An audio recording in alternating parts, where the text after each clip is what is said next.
Adam, not the way you would have wanted the season to end, but playoff bound, that's the thing. Yeah, I think we need to remember where we were 12 months ago. So we nearly went down. We got 55 points. We got 79 points, and we're in the playoffs. Can't tell you how proud I am of this team. You know, in 12 months, we've dragged this club off its knees, got it in the playoffs.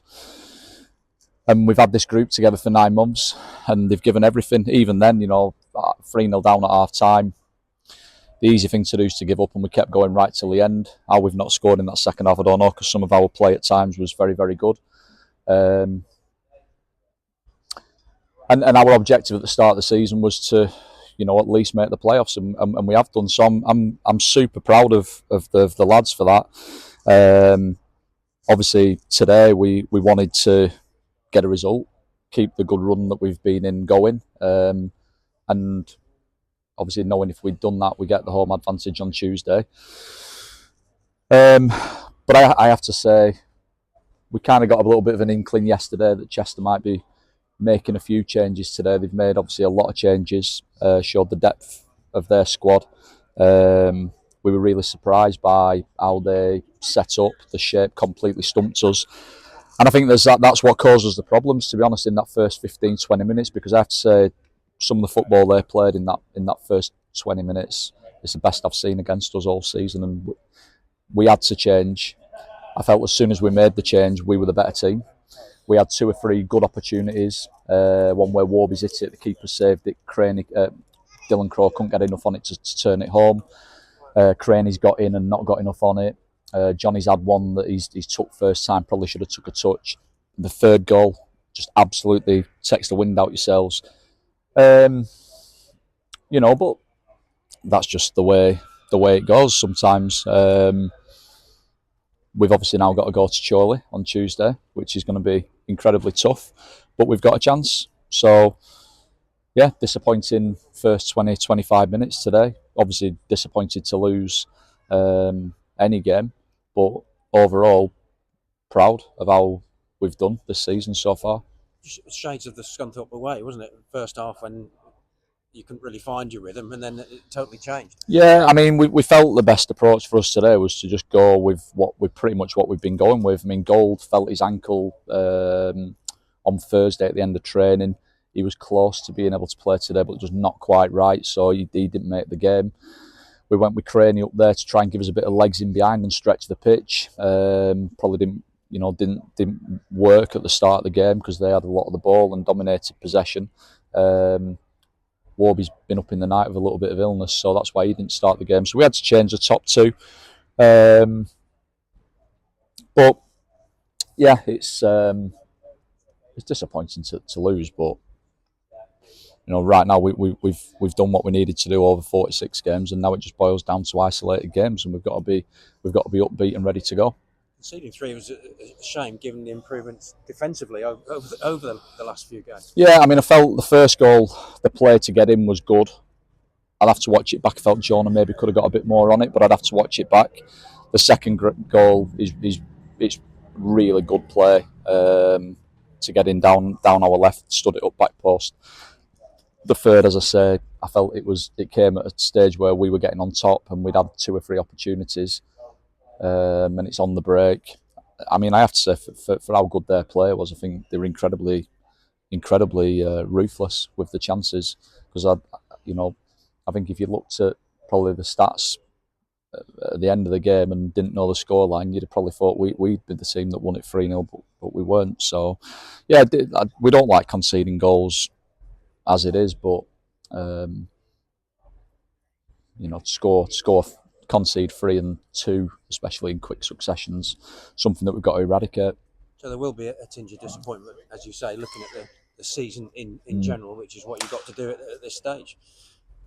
Yeah, just isolated games, and in isolated games we can beat anybody. We've showed that before. The run that we've had up to the end of the season, I think if you look at our last 10 fixtures, it's been really tough, really, really tough. But we've won some of those games, big games. Chorley, obviously massive favourites. They're always in the playoffs. they know what it takes. They've got a lot of experience, and they've had a lot of time together as a group and as a staff. So it's never an easy place to go. We know that the odds are stacked against us going up there on Tuesday, but we've just got to prepare the best we can and go up there and look to put in a big performance. And it's being involved, is it? Because that could quite easily, depending on other results, that could quite easily change. And some teams will be very disappointed today. They will, and we're not one of them. So people should get behind the players when they're coming off the pitch and not do the easy thing that proper football fans do and have a go at the players. I think it's appalling behaviour, that. I really do. For me, them people aren't welcome at this football club. Get behind your team through thick and thin. The proper fans do, but then you get the odd numpty. Let's have a little bit of perspective. We're playing against a former Football League club. They've nothing to play for. They brought 200 down, clapping them off the pitch. They've rested 7, 8, 9 players there today. The players that they're putting in, there's probably 3 or 4 of them would be in our team. They're not even getting their squad. So, there's 5 teams finished above us in this league, and there's 3 of them are big, massive former Football League clubs. You've got Chorley, who are always in the playoffs, and you've got Brackley, who've won the league, that are always there or thereabouts. And while talking about Brackley, congratulations to them and to Gavin, because this is a real gruelling division to get out of, and they've been knocking on the door for years, and fair play to them for getting the job done. So what will you do from now in preparation for Tuesday? I don't know. I don't know. Have a breather. Yeah, we'll breathe tonight and work tomorrow. Do you like going into this game as an underdog? You said they're massive favourites. Do you like that? Does it help? I like being the underdog.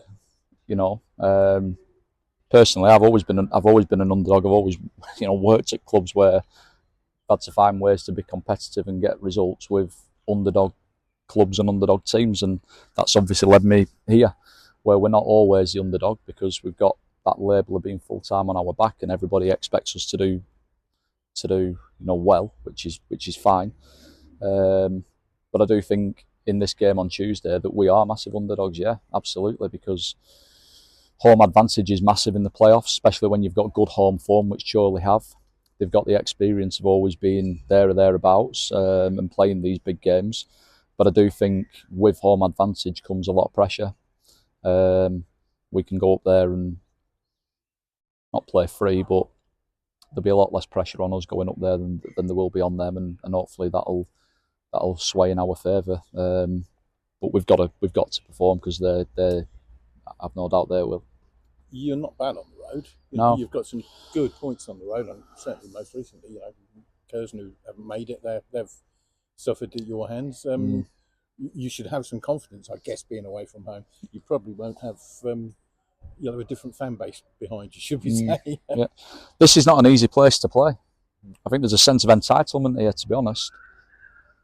It's not an easy place to play. There's an expectation that we win every game, and that's fine when over time you've built up a football club and you've built up a team and a resilience of knowing and understanding exactly how you do that week in, week out. We're still on that journey. We've won a lot more games here this year than we did last year.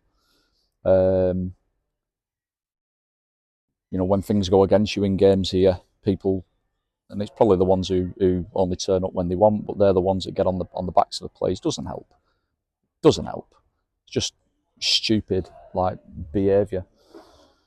But on the road, we have a really good, loyal fan base that get behind the team through thick and thin, and they've really helped us on some of them away games.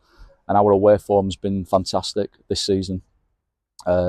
We've been away some big games and pulled out big results. We've picked up more points on the road than we have here at the Walk. So, I back us in one-off games against anybody. I back us to put in a big performance, and hopefully that'll see us, get a good result on Tuesday. But we know it's going to be tough. How big an omission was it having to leave Gold up there sitting with us? Because he has been in form lately, and he worries defenders, doesn't he? Yeah, I'd have liked him to play. To be honest, I would have liked him to play. Did he make the call that he wasn't? No, I just didn't quite feel right when he was moving in certain directions, which is fine. But come on, come on. Dylan Crow's been playing with a bad ankle for 4 weeks. He's man mark Callum Roberts, the best player out of the game. You know, roll your sleeves up, grow some bollocks, and play. And he will be playing on Tuesday. He will. He No will. matter if he He'll be playing. But he'll be an advantage to you, won't he, as well? Oh, he will be, yeah, because against Chorley, they're a good side, brilliant centre halves at Chorley. Don't concede many goals, but in the first half here, Gold, he dominated their back line single-handedly, and I need him to do that again for us on Tuesday. Your words, then. I mean, if he knows, mate. He knows, mate. You do. Yeah, listen, I'm a tough northerner. Get on with it. You know, we got lads who they crawl off that pitch. You know, I think sometimes a little bit more of that northern steel still needs injecting into one or two, and I'll be putting plenty in the next 48 hours. I'm assuming you're not talking about the Irishman. No. He's got it in abundance. You bounce around, don't you? Yeah. Thank you. It's a quick turnaround for you. Do you approach it any differently, or will it just be business as normal as it would be for a normal midweek game? I think I learned a long time ago that, you know, kind of that not changing your plan is probably a good approach. But Chorley's a long way from Kings Lynn. It's all right for me because it's only 40 minutes, but for the lads travelling from Kings Lynn from Ely, it's a long way to go on the day. So I need to, I just need to get my head around it and think about logistics and how we're gonna plan the next 2-3 days. Speak to the chairman, and then decide how we're gonna go about it. It's going to be. Do you think it's going to take sort of a Scunthorpe type effort? Obviously, to get you, it's one game at a time, isn't it? But is it going to be that type of effort that's going to get you through to the next stage? Yeah, I think you've always got to put in maximum effort. Chorley's a real tough place to go, but we've been to many tough places this season and got good results. So look, it's I think when you get to this stage of the season and you've got playoff games, everybody's up there on merit, because the good teams are the best 7 teams in the division across 46 games. The playoffs is just one-off isolated games, and we know what this league's like. In one-off games, anybody can beat anybody. So there's no reason why we can't go up there and beat them. But I'm sure that their manager will be saying the same to his players, that they can beat us. They've obviously beaten us once at their place earlier on in the season. We were a little bit light that day. We had a few players missing, conceded a poor first goal, conceded a goal right on the stroke of half time. Gold scored a header right at the end, but we just came away just a little bit short that day. So hopefully we can go up there and put in a better performance than we did on that particular afternoon and get a result. Okay. Can I just ask you about Jonah? Okay. He had just a little bit of treatment in the first half. That was all. He went down so that Josh Amama could change his boots. Okay. I'll just turn this off. I did wonder.